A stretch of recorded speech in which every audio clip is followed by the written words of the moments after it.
जवस सुद्धा एक उत्कृष्ट क्राफ्ट पीक आहे आपल्या शेतकरी बांधवांसाठी. यवतमाळ जिल्ह्यात लागवडीसाठी हे उपयुक्त आहे. तर जशी मोहरीची आपण पंचसूत्री बघितली तशाच प्रकारे आपण जवसाची सुद्धा पंचसूत्री बघू. तर याच्यामध्ये हे सुधारित पद्धती आणि वेळेवर लागवड करणं ही पहिली महत्वाची बाब आहे. सुधारित वाण वापरणं हे दुसरी.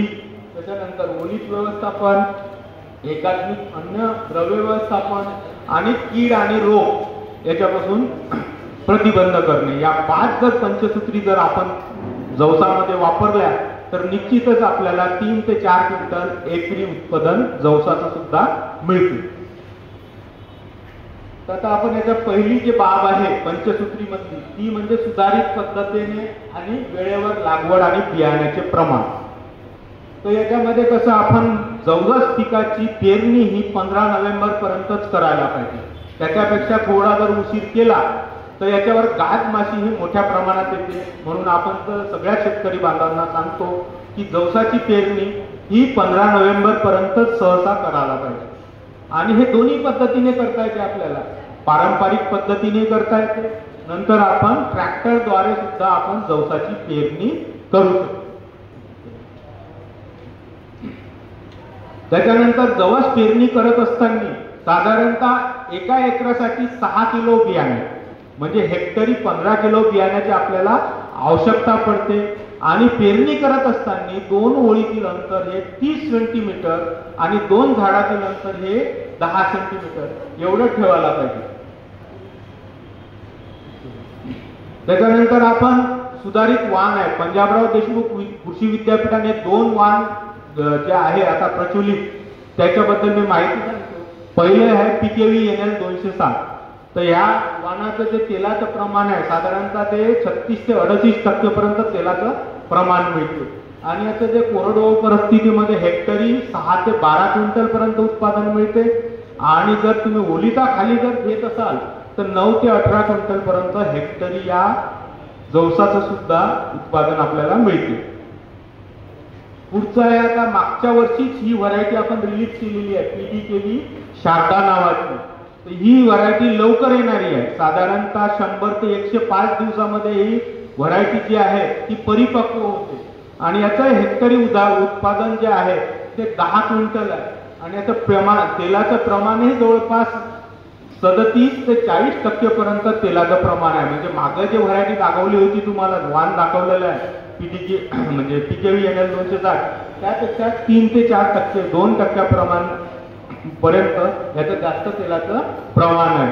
आणि सगळ्यात महत्वाचा गुण जो आहे किंवा यामधला जो गुण वैशिष्ट्य आहे या व्हरायटीचं, तर आपण पहिले जवस लावत होतो आपल्याकडे, जवस कालांतराने बंद होत गेले.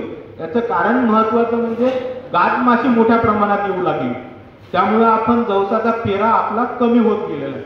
म्हणजे यवतमाळ जिल्ह्यात जवस होतं, वर्धा जिल्ह्यात मोठ्या प्रमाणात जवस घेत होते, नागपूरमध्ये घ्यायचे आणि पूर्व विदर्भात पण घ्यायचे.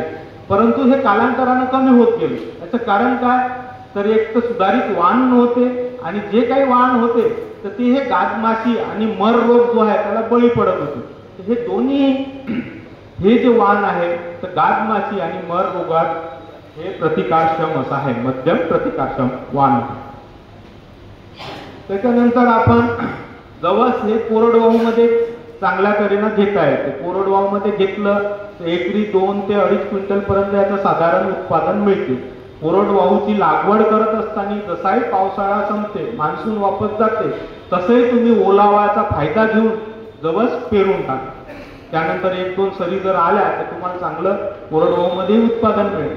आणि ज्याच्याकडे ओलताची सोय असेल तर अशा शेतकऱ्यांनी 2च ओलताची गरज आहे. जसं आपण चण्यामध्ये 2 ओलीत देतो तसंच जवसामध्ये जर 2 ओलीत दिले तर जवळपास 30% पहिल्या ओलीत दिल्यामुळे वाढ होताना असं आढळून आलेलं आहे. आणि जर दुसरं ओलीत दिलं तर जवळपास 40% फायदा. आता पहिलं ओलीत केव्हा द्यायचं आहे तर फुलोऱ्याच्या वेळेस, आणि दुसरं ओलीत कसं द्यायचं आहे तर जेव्हा त्या बोंड्या भरत असतात किंवा भरून राहिलेल्या आहेत त्यामध्ये पीक भरत असते त्यावेळेस तुम्हाला दुसऱ्या ओलीताची गरज आहे. त्याच्यानंतर एकात्मिक हे अन्नद्रव्य व्यवस्थापन जे खत व्यवस्थापन जे म्हणतो, तर जवसामध्ये साधारणतः ओलिता खाली जर घेत असेल तर 60 किलो नत्र आणि 30 किलो स्फुरद आणि जर तुम्ही कोरडवाहू जर जवस घेत असेल तर 25 किलो नत्र आणि 25 किलो स्फुरद हे पेरते वेळी द्यायचे. तसंच उत्पादन वाढीसाठी जवसाचं 0.5% झिंक सल्फेट किंवा 0.3% बोरान हे फुलोऱ्याच्या वेळेस फवारणी करावी. त्याच्यानंतर तुम्ही सॅलिसिलिक ऍसिड सुद्धा फवारणी करू शकता. जेव्हा बोंड्या भरत असतात त्यावेळेस आपण सॅलिसिलिक ऍसिड म्हणजे 75 ppm 0.75 ग्राम 10 लिटर पाण्यामध्ये मिसळून त्याची फवारणी आपण करायला पाहिजे. त्याच्यानंतर कीड आणि रोग, तर जवसामध्ये 2 महत्वाच्या गोष्टी आहेत. ती म्हणजे पहिली म्हणजे गाजमाशी. ह्या गाजमाशीचं नियंत्रण करणं फार महत्वाचं आहे. आणि दुसरं म्हणजे मर रोग. आता गाजमाशीच्या नियंत्रणाकरिता साधारणतः आपण जे पेरणी आहे ती 15 नोव्हेंबरच्या आधीच करायला पाहिजे. आणि जेव्हा कळ्या येणं चालू येते, फुलोऱ्याच्या आधी कळ्या येतात, तिथून आपण जवळपास 300 ppm आपला निंबोळी अर्क जो असतो ना 300 ppm 50 ml 10 लिटर पाण्यामध्ये फवारणी करून 2 ते 3 वेळा फवारणी करा. किंवा जर गाजमाशीचा प्रादुर्भाव खूप मोठ्या प्रमाणात असेल तर अशा कंडिशन मध्ये तुम्ही इमॅडोक्लोप्रिड किंवा डायमिथोएट याची सुद्धा फवारणी करून नियंत्रण करू शकता. त्याच्यानंतर आपला मर रोग आहे. तर आता मर रोगावर असं आपण कोणतेही हे केमिकल नाहीये की आपण तो कंट्रोल करू शकतो, पण कंट्रोल करू शकतो पण ते आपल्याला परवडणार नाही.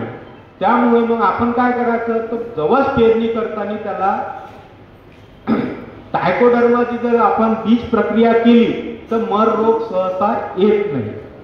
पेरणी करताना 10 ग्राम ट्रायकोडर्मा प्रति किलो बियाण्यास लावून आपण पेरणी करावी.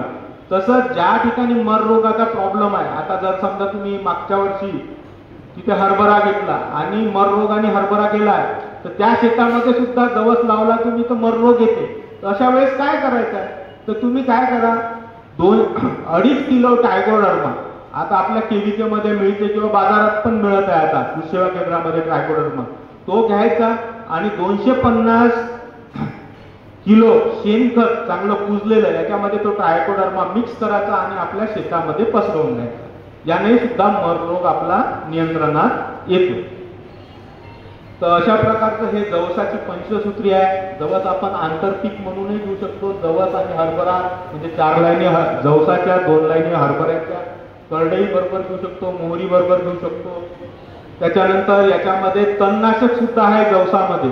वेस्टा नावाचं जे तणनाशक आहे ज्याला क्लोडिनोफॉप आणि मेट सल्फोरल मिथाइल हे जवळपास 400 ग्राम प्रति हेक्टरी म्हणजे जेव्हा तण तुमचं 2 ते 3 पानावर असते त्यावेळेस जर फवारणी केली तर हे तण नियंत्रण सुद्धा आपल्याला तणनाशकाने करता येते. अशा प्रकारे हे जवसाचं एक उत्कृष्ट पीक आहे. याची कापणी आणि मळणी याला जवळपास आपल्याजवळ थ्रेशर नाही आहे उपलब्ध, परंतु आपल्याजवळ जे थ्रेशर आहे त्यांना सुद्धा आपण याची मळणी करू शकतो.